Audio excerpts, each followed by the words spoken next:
Olá, companheiros, companheiras.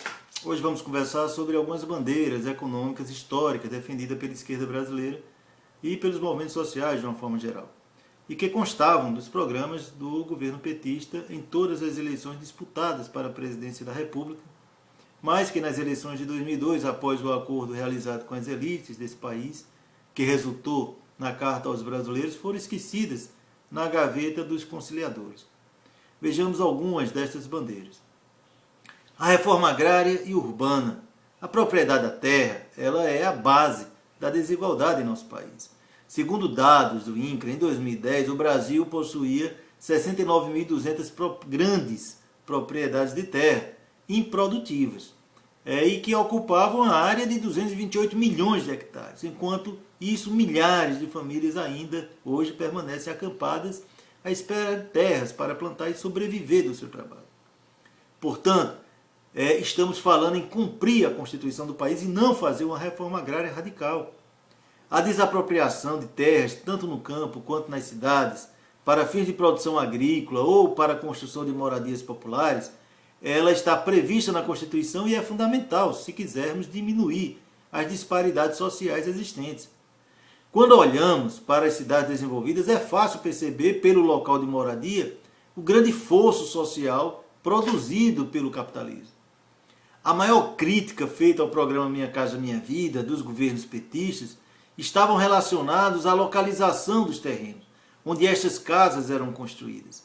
Seguindo a lógica do mercado capitalista, o pobre ou o trabalhador deverá morar em locais que a burguesia ou a classe média não possui o menor interesse em morar. Ou seja, nos morros, próximo a rios, lagos e principalmente longe dos centros comerciais e de lazer. Os centros urbanos estão repletos de terrenos e imóveis desocupados à mercê da especulação imobiliária, e quando são ocupados por famílias sem teto, a resposta dada pelo Estado é quase sempre a repressão policial. Portanto, uma gestão de esquerda deve capacitar o Estado através não apenas de uma legislação mais eficiente, mas de órgãos governamentais capazes de garantir a aplicação da lei e o direito do cidadão, principalmente aqueles que estão em condição de vulnerabilidade, como é o caso dos moradores de rua. Uma outra questão fundamental é a valorização do salário mínimo. Segundo o IBGE, em 2016, 40 milhões de trabalhadores ativos recebiam o salário mínimo. Isso sem falar nos trabalhadores aposentados, que representam 46 milhões de brasileiros. Ainda segundo o IBGE, em 2012, mais de 26 milhões de brasileiros recebiam menos de um salário mínimo. Portanto, além da valorização do salário mínimo, é urgente aparelhar o Estado para fiscalizar e autuar as empresas que teimam em desrespeitar a lei. No Ceará, nas cidades do interior, é muito comum comerciários trabalharem sem carteira assinada e receberem abaixo do salário mínimo. Portanto, uma política de valorização do salário mínimo atingiria mais de 112 milhões de brasileiros e é uma grande ferramenta de distribuição de renda. Segundo o DIEESE, o valor do salário mínimo deveria ser, em julho deste ano, R$ 3.810, ou seja, mais de 4 vezes o valor atual. Este cálculo é baseado naquilo que está previsto no artigo 7 da Constituição brasileira.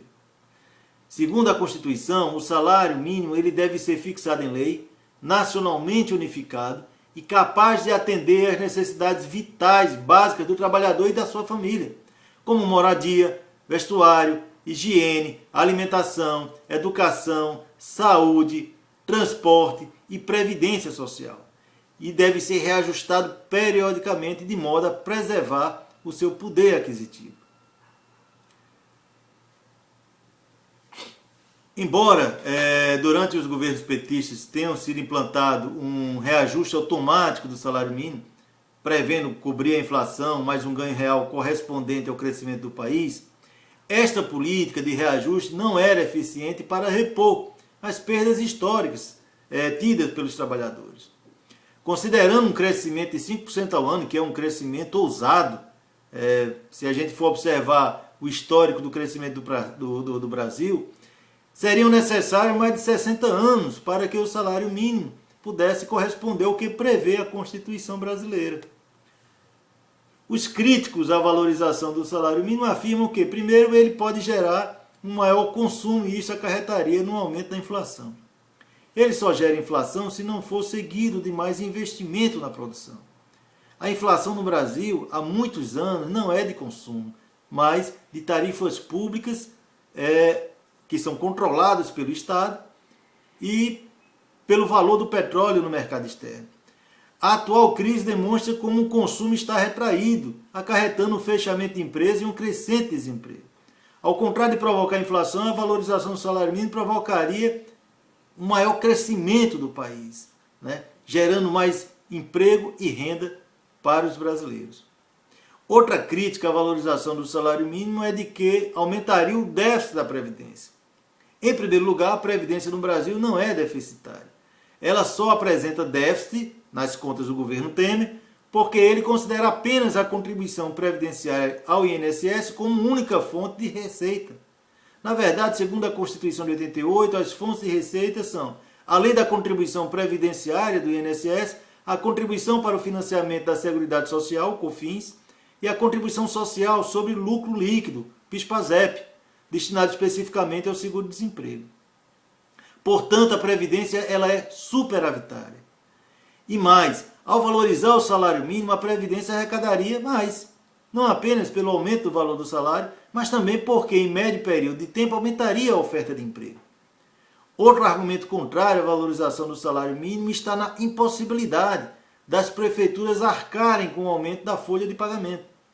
É sabido que as principais fontes de renda das prefeituras, principalmente em cidades pequenas, é o FPM, o Fundo de Participação no Município, o Fundeb, o Fundo de Desenvolvimento da Educação Brasileira, ambos repassados pela União, a cota do ICMS e do IPVA, repassados pelo governo estadual e que estão ligados ao consumo. O desenvolvimento da economia acarretaria um maior consumo e maior arrecadação de impostos. É claro que esta valorização do salário mínimo não poderá ser feita de uma única vez, mas também não pode ser de forma tão tímida como a realizada atualmente. Ela precisa ser paulatina para que a economia vá se adequando à nova realidade, possibilitando que as empresas possam programar-se para aumentar os seus investimentos na produção e para que as despesas provenientes dessa política possam ser acompanhada pelo aumento de receita, gerando assim mais emprego e não o contrário. Uma outra questão importante é a questão da dívida pública. Resolver a questão da dívida pública interna e externa é uma questão crucial se quisermos resolver uma das maiores causas da má distribuição de renda em nosso país. Consta no artigo 26 do Ato das Disposições Constitucionais Provisórias da Constituição de 88 que o Congresso deve promover exame analítico e pericial dos atos e fatos que levaram à dívida pública. Já se passaram 29 anos e o Congresso nunca cumpriu este dispositivo constitucional. Por quê? Uma dívida que consome mais recursos públicos que a soma de todos os gastos sociais do governo federal deveria, no mínimo, suscitar mais atenção dos representantes do povo. Só para termos ideia do volume de recursos que estamos falando, só de juros da dívida pública, o governo gastou 330 bilhões de reais em 2016. Mesmo pagando todo esse valor, a dívida interna brasileira continua crescendo. Fernando Henrique Cardoso, ao assumir o governo, recebeu do seu antecessor uma dívida de 58 bilhões de reais. Entregou Lula em 680 bilhões. Lula entregou a Dilma em 1,4 trilhões de reais. E em 2016 ela fechou em 3,3 trilhões de reais. Enquanto não tivermos um governo que resolva encarar este problema de frente, a nação brasileira continuará sendo uma das mais desiguais do planeta. Durante o governo Lula, propagou-se que o Brasil teria pago a sua dívida externa e que agora era o FMI que vinha pedir dinheiro ao Brasil. Para uma geração que sonhou em se livrar das intervenções do FMI na economia brasileira, parece ter sido um sonho. Na verdade, o que aconteceu foi uma jogada política do governo que foi péssimo do ponto de vista econômico. A verdade é que possuímos dois tipos de dívida pública. A dívida externa, que são os dólares que pegamos emprestado de outros países ou do Banco Mundial ou do FMI, e temos a dívida interna, que contraímos ao vender títulos da dívida pública, principalmente para bancos privados e grandes investidores. Os juros cobrados pelo FMI era bem menor que os juros pagos pelos governos, pelo governo ao vender os títulos da dívida pública. Aliás, as taxas brasileiras são uma das maiores do mundo. O Brasil zerou a sua dívida externa, mas aumentou em muito a sua dívida interna. Como resolver, então, o endividamento interno? Os títulos da dívida vendidos para arrecadar recursos financeiros ao governo federal são remunerados normalmente após um ano acrescido da taxa Selic, que é definida pelo Banco Central e está atualmente em 9,25%. Para termos uma ideia de quanto ela é alta, nos Estados Unidos essa taxa é de 1%. Portanto, é preciso que a gente, primeiro, faça auditoria da dívida pública, como consta nas disposições transitórias da Constituição brasileira. Segundo, a venda de títulos a uma taxa de 2% ao ano. Terceiro, renegociar a dívida existente sobre novos parâmetros, começando a pagá-la após 10 anos de carência.